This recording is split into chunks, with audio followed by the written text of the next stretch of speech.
Mes camarades,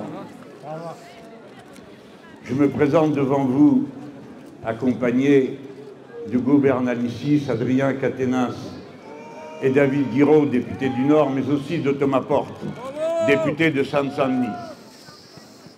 Nous sommes venus parce que nous savions qu'au-delà même de la solidarité qui nous lie aux syndicalistes dans leur dévouement aux autres, il y a aujourd'hui un devoir plus ample encore. La justice en France est rendue au nom du peuple. Nous avons voulu être cette délégation du peuple français que vous voyez ici avec les écharpes tricolores, qui viennent dire qu'ils sont les témoins de moralité de Jean-Paul. Et je vais vous dire pourquoi. Mais avant cela, je veux nommer son accusateur. Car il a bien fallu que quelqu'un au chaud, dans la tranquillité apaisée de son bureau, où l'on ne prend aucun risque puisque personne ne dit jamais non, pour faire un signalement. Et ensuite, qui met en marche une machine qui ne sait plus s'arrêter, parce qu'il n'y a plus personne pour dire « nous ne sommes pas ici pour être des rouages, mais pour être l'incarnation de la loi ». Et la loi, c'est le peuple souverain.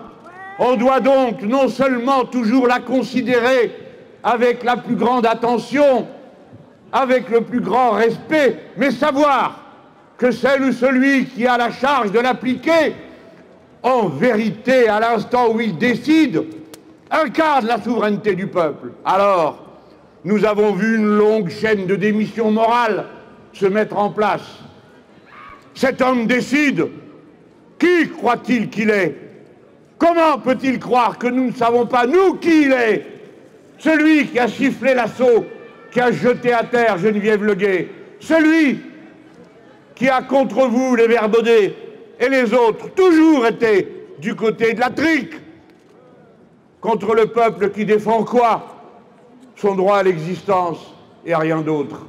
Son droit à la dignité reconnue par l'autorité de l'État, qui en procède entièrement de ce peuple. Voilà qui il est.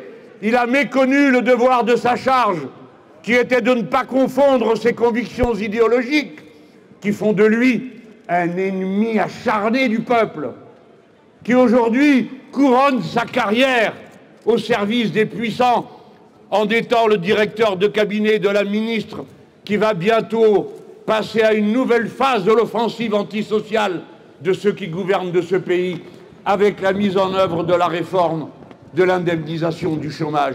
Voilà qui ils sont. Aucun d'entre eux n'incarne l'impartialité que l'on attend de la loi. Ce sont des partisans, des militants. Et nous aussi, nous sommes des militants. La différence est que nous défendons l'intérêt général, tandis qu'ils ne défendent que des intérêts privés. Et maintenant, je vais vous parler de Jean-Paul. Qui c'est Jean-Paul? Vous connaissez la chanson? En troupe, en ligue, en procession, et puis tout seul à l'occasion, je suis de ceux qui manifestent, avec les gros, les petits, les durs, etc. Ceux qui ont les fins de mois, comme dit Ferrat, bien remplis, trouvent que Jean-Paul a tous les vices. Ceux qui ont les fins de mois qui sonnent creux, eux pensent que ce que fait Jean-Paul, c'est justice. Et maintenant, j'interroge. La décision du préfet intervient le 20 octobre.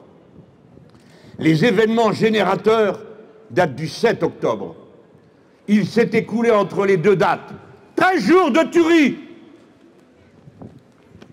Et nous tous, cégétistes, insoumis et autres, qu'avons-nous dit depuis la première heure? Notre compassion pour les civils qui subissent, mais nous avons dit tous les crimes de guerre doivent être condamnés. Et c'est ce qui nous distingue des autres. Nous, nous disons tous les crimes de guerre, tandis que certains disent ces crimes de guerre justifient que des milliers d'autres soient commis. L'humanité est une et indivisible.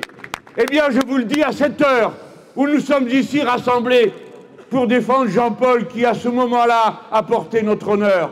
Y a-t-il un seul Français, une seule Française, un seul père, une seule mère de famille qui disent oui, il est légitime d'affamer, d'assassiner, de dresser sa jeunesse sous l'uniforme, à faire le sniper pour tuer des enfants, des personnes âgées, des femmes qui ont leurs gosses à la main, qui n'ont plus ni à boire, ni à manger, ni des soins?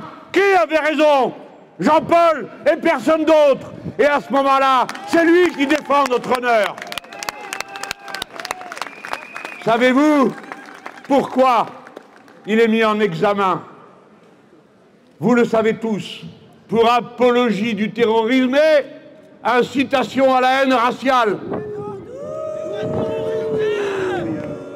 Seul un être borné et un ignorant qui n'a jamais lu une seule fois la déclaration de principe de la CGT, qui ne l'a jamais vue en action, peut croire qu'il peut y avoir à la CGT des racistes ou des gens qui font l'apologie du terrorisme. Ceci est absolument incompatible avec l'appartenance au syndicalisme français. Mais qui a inventé ce délit si difficile à décrire, figurez-vous? Eh bien, c'est une loi qu'inventa M. Valls pour séparer l'apologie du terrorisme des autres. Oui, voilà. On peut huer les inventeurs d'une trouvaille pareille. Et évidemment, vous avez tous compris qu'à ce moment-là, il s'agissait de vous terroriser, de vous faire peur, que chacun se dise « Oh là là, qu'est-ce que je suis en train de dire ?» Que dit le texte de la CGT? J'en profite pour vous dire qu'on ne demande à personne d'être d'accord avec, ce n'est pas le sujet. Le texte de la CGT explique. Qu'est-ce qu'il explique? Ce que le président de la Commission des Affaires étrangères à l'Assemblée nationale a lui-même dit. Ah, mais c'est le président de la Commission des Affaires étrangères. Il n'est pas question de rentrer chez lui armé et masqué à 6 h du matin pour le sortir en slip de son lit devant ses gosses. Alors, qu'est-ce qu'il a dit, cet homme? Il a dit que le 7 octobre était sans excuse, mais qu'il n'était pas sans raison.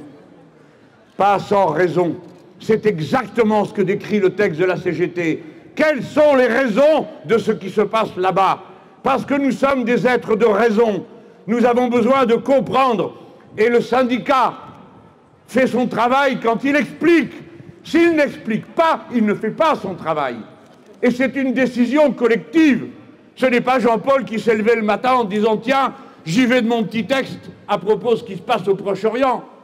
C'est le syndicat qui a parlé. Le syndicat, c'est un collectif. Ce n'est pas un préfet tout seul dans son bureau qui décide qui on va embastiller.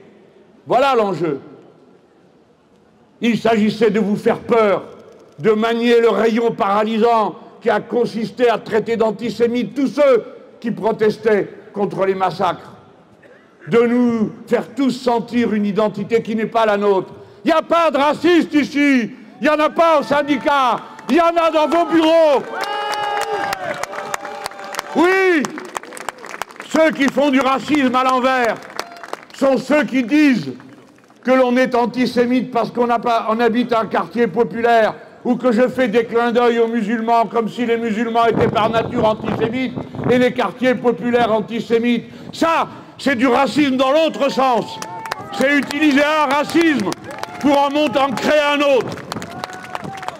Il fallait vous faire peur. Et vous savez pourquoi? Parce qu'ils ont peur de vous. Parce que c'est vous qui portez à la production, dans l'échange, dans le commerce, dans l'enseignement, dans les soins, la force immense sans laquelle rien n'existe dans ce pays. Oui, ils ont peur de vous. Ils veulent faire baisser le ton aux syndicalistes parce qu'ils savent ce qu'ils ont préparé. Comme ils l'ont fait depuis 30 ans, avec 78 lois sécuritaires. Et Macron, lui, tout seul, en a rajouté 10. Et la première chose qu'il a fait voter, après qu'il ait été malheureusement élu, plutôt que moi, la première chose qu'il ait fait, c'est de détruire le Code du travail, de supprimer les délégués au comité hygiène et sécurité, supprimer les délégués du personnel. Ces gens savent où est leur adversaire. C'est la première chose qu'il a fait, à peine arrivé au pouvoir. Frapper la force organisée, la force des syndicats, la force des travailleurs et leurs délégués. Et maintenant, mes camarades, Tout à l'heure, la justice va être rendue. La première chose que j'ai à vous dire, au nom de mes amis qui m'entourent aujourd'hui, celle que je partage avec vous, et je la répète juste pour qu'elle se répète à son tour, c'est qu'il faut avoir confiance dans notre force. Et que nous autres qui menons la bataille dans notre tranchée institutionnelle, nous ne serions rien sans les travailleurs organisés, sans les idées qu'ils font vivre jusqu'au plus petit recoin de la réalité humaine qui constitue les entreprises. Camarades, soyez fiers du travail que vous faites, car nous en sommes fiers à votre place. Et maintenant, je me tourne vers tous ceux qui ont à décider, qui vont décider du sort de Jean-Paul. Sérieusement, vous croyez que son tract mérite 5 ans de prison et des dizaines de milliers d'euros?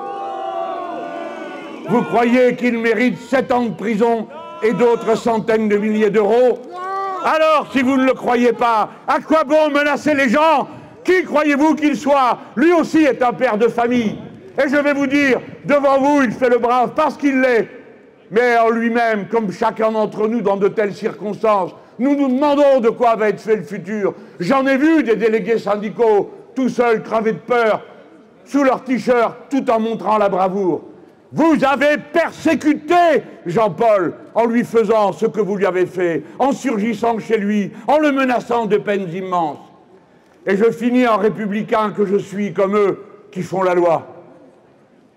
Je vais rappeler à tous ceux qui ont besoin de l'entendre et qui devraient se nettoyer les oreilles. Il n'est pire tyrannie, disait Montesquieu, que celle qui s'exerce sous le prétexte de la loi et dans les couleurs de la justice. Un peuple libre applique les lois pour conserver sa liberté, non pour la réduire.